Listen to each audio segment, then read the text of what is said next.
इस बात में कोई शक नहीं कि अर्थ के साउथ पोल में मौजूद अंटार्कटिका दुनिया का वो कॉन्टिनेंट है जहां कुदरत इंसान को बिल्कुल भी बर्दाश्त नहीं करती। यह दुनिया का सबसे ठंडा, सबसे दूर और सबसे वीरान और सबसे खुशतरीन कॉन्टिनेंट है। लेकिन इन सब मुश्किलात के बाद भी यहाँ पिछली कई सदियों से इंसान वाकई में रहते हैं। लेकिन सवाल ये है कि आखिर कैसे। हमारी वीडियोस में एक बार आपका फिर से खुशामदीद। नाजरीन, अंटार्कटिका इतना बड़ा कॉन्टिनेंट है कि इसमें पूरा अमेरिका और पूरा इंडिया एक साथ फिट आ सकते हैं।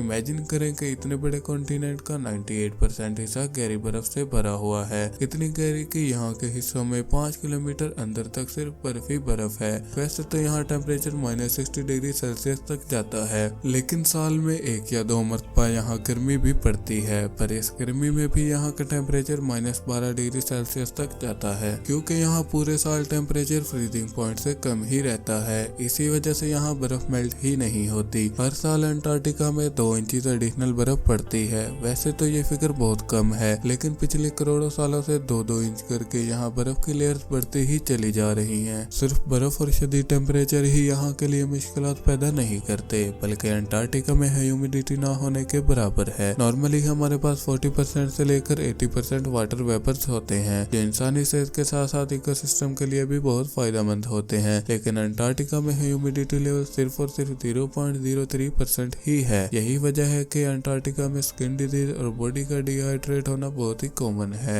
इसके साथ साथ साउथ पोल सी लेवल से 9800 फीट की एलिवेशन पे है। ये इतना डेडली तो नहीं है, लेकिन ज्यादातर लोगों के लिए ये एलिवेशन इनकी मुश्किलात में इजाफा कर देती है। कुल मिला के बात यह है कि अंटार्कटिका इंसान तो दूर की बात, बल्कि किसी भी जानदार के लिए बनाया ही नहीं गया। लेकिन फिर भी इंसान यहाँ मौजूद है। इसकी सिर्फ एक ही वजह है, और वो है रिसर्च। जिस तरह स्पेस भी इंसान के लिए नहीं बनाई गई, लेकिन फिर भी वहाँ ISS में इंसान रिसर्च पर्पस के लिए जाते हैं। इसी तरह अंटार्कटिका में भी साइंटिस्ट को रिसर्च के लिए भेजा जाता है। ये है यहाँ का साउथ पोल स्टेशन। ये एक अमेरिकन बेस है, जहाँ पर गर्मियों में 150 और सर्दियों में टोटल 45 साइंटिस्ट और स्टाफ रहते हैं। यहाँ तक इनको पहुँचाने के लिए सिर्फ एक ही जरिया है, और वो है बाई प्लेन। अंटार्कटिका में ना कोई प्रॉपर एयरपोर्ट और ना कोई रनवे मौजूद है, और ना ही बन सकता है। यहाँ रनवे कंक्रीट या तारकोल से नहीं, बल्कि ऐसी चीजों से बनाए जाते हैं जो यहाँ सबसे ज्यादा पाई जाती हैं। बर्फ। जी हाँ, बर्फ पर रोलर्स चलाकर उसको सख्त किया जाता है, जिस पर जहाज लैंड कर सकते हैं। अंटार्कटिका में लैंड करने के लिए भी पायलट्स की स्पेशल ट्रेनिंग की जाती है, क्योंकि यहाँ आम रनवे नहीं बल्कि बहुत ही स्लिपरी रनवे होते हैं। कार्गो प्लेन के तो केस में जहाज के लैंडिंग गियर की जगह एक स्पेशल स्काई लैंडिंग गियर लगा होता है, क्योंकि कार्गो प्लेन का वजन बहुत ज्यादा होता है। अगर उसके लैंडिंग गियर की जगह टायर्स लगे होंगे तो वो लैंडिंग के वक्त बर्फ के अंदर धंस सकते हैं। साउथ पोल अमेरिकन स्टेशन पहली बार 1956 में लकड़ी से बनाया गया था, जो फौरन ही बर्फ की नजर हो गया। 1974 में इसको अपग्रेड करके एक जायंट इग्लू की शक्ल दी गई। पूरी बेस इस इग्लू के अंदर रहती थी, पर अमेरिकन के ये एक्सपेरिमेंट भी नाकाम रहा, क्योंकि हर साल सर्दियों में ये इग्लू भी बर्फ में चला जाता था। क्योंकि अंटार्कटिका साउथ पोल में है, जहाँ 6 महीने सूरज होता है तो रात ही नहीं होती, और अगले 6 महीनों तक रात होती है तो सूरज निकलता ही नहीं। इसी वजह से जिन 6 महीनों में सिर्फ रात होती है, तब इग्लू को बर्फ से बाहर ही नहीं निकाला जा सकता।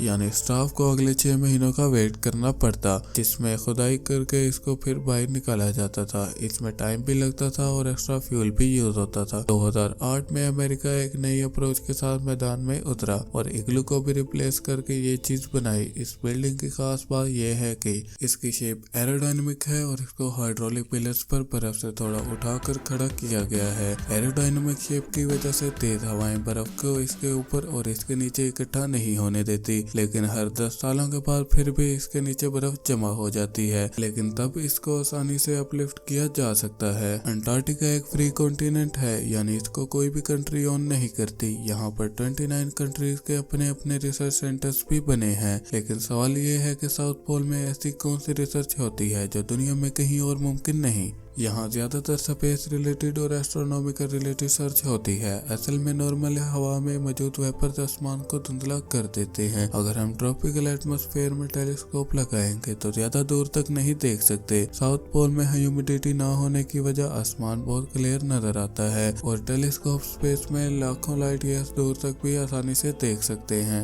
ये है ब्लैक होल की फोटो, जिसको 2019 में पहली बार कैप्चर किया गया था। इस फोटोग्राफ को कैप्चर करने में भी साउथ पोल्स में लगे टेलीस्कोप्स का सबसे बड़ा हाथ है। एस्ट्रोनॉमी के अलावा यहाँ आइस कोर्स पर भी रिसर्च की जाती है। लाखों करोड़ों साल पहले अर्थ का क्लाइमेट कैसा था, तब हवा में कौन से पार्टिकल्स और गैसेस थी, ये सारे राज अंटार्कटिका की बर्फ के नीचे छुपे हैं। इन आइस कोर्स को निकालकर रिसर्च की जाती है और ये पता लगाया जाता है कि किस दौर में यहाँ क्या कुछ हुआ था। साउथ पोल में हैश वेदर कंडीशंस की वजह से यहाँ कम से कम रिसर्चर्स को भेजा जाता है। रिसर्चर्स सिर्फ इक्विपमेंट लुक आफ्टर करते हैं और सारा डाटा यहाँ से बाहर अपनी अपनी कंट्रीज में भेजना होता है। जैसे यहाँ आने का सिर्फ एक ही जरिया है, वैसे यहाँ से निकलने का भी एक ही जरिया है। साउथ पोल में सिर्फ 3 महीनों का पीरियड होता है जिसमें एयरक्राफ्ट आ सकते हैं या जा सकते हैं। बाकी पूरे साल यहाँ से बाहर निकलना करीब इम्पॉसिबल है। अंटार्कटिका से भी दूर अगर ह्यूमिडिटी अगर कहीं और है तो वो है इंटरनेशनल स्पेस स्टेशन। लेकिन यहाँ मौजूद एस्ट्रोनॉट्स को भी अगर स्पेस से निकलना हो तो वो किसी भी वक्त अपने आप को ओशन में लैंड करवा सकते हैं, लेकिन बाहर निकलने का ऑप्शन अंटार्कटिका पर अप्लाई होता ही नहीं। इमरजेंसी की सूरत में यहाँ डॉक्टर्स तो मौजूद हैं, लेकिन सीवियर केसेस में अमेरिका में बैठे डॉक्टर्स वीडियो लिंक के जरिए डॉक्टर्स का पैनल भी मौजूद होता है, लेकिन ये वीडियो लिंक इंटरनेट पर काम करता है और यहाँ इंटरनेट भी बहुत बड़ा चैलेंज है। अब की पूरी दुनिया में इंटरनेट रिमोट लोकेशंस पर सैटेलाइट के जरिए चल सकता है। कमर्शियल सैटेलाइट सिर्फ अर्थ के उन हिस्सों को कवर करती है जहाँ ज्यादा आबादी होती है। जैसा कि आप ग्लोब पर देख सकते हैं कि साउथ पोल हमारे प्लेनेट का बॉटम है। यहाँ इंटरनेट यूज करने के लिए भी स्पेसिफिक टाइम का वेट करना होता है। जब सैटेलाइट साउथ पोल के करीब से गुजरेगी सिर्फ तब ही सिग्नल रिसीव होंगे। पूरे 24 घंटों में यहाँ सिर्फ 3 घंटे और 50 मिनटों के लिए इंटरनेट चलता है। इसी टाइम फ्रेम में साइंटिस्ट डाटा भी ट्रांसमिट करते हैं और रिसर्चर्स अपनी फैमिली के साथ भी कनेक्ट हो पाते हैं।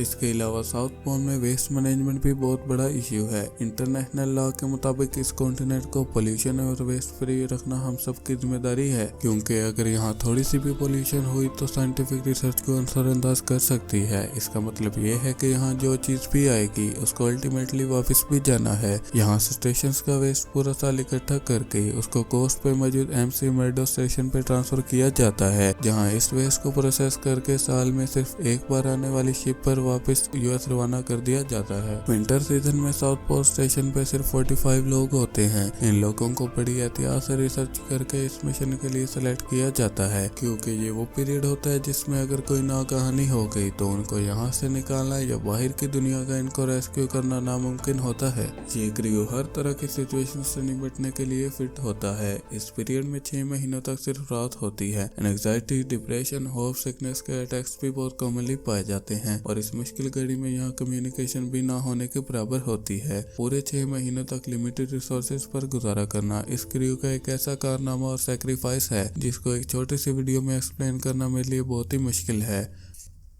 उम्मीद है हमारी ये वीडियो भी आप भरपूर लाइक और शेयर करेंगे। अल्लाह हाफिज।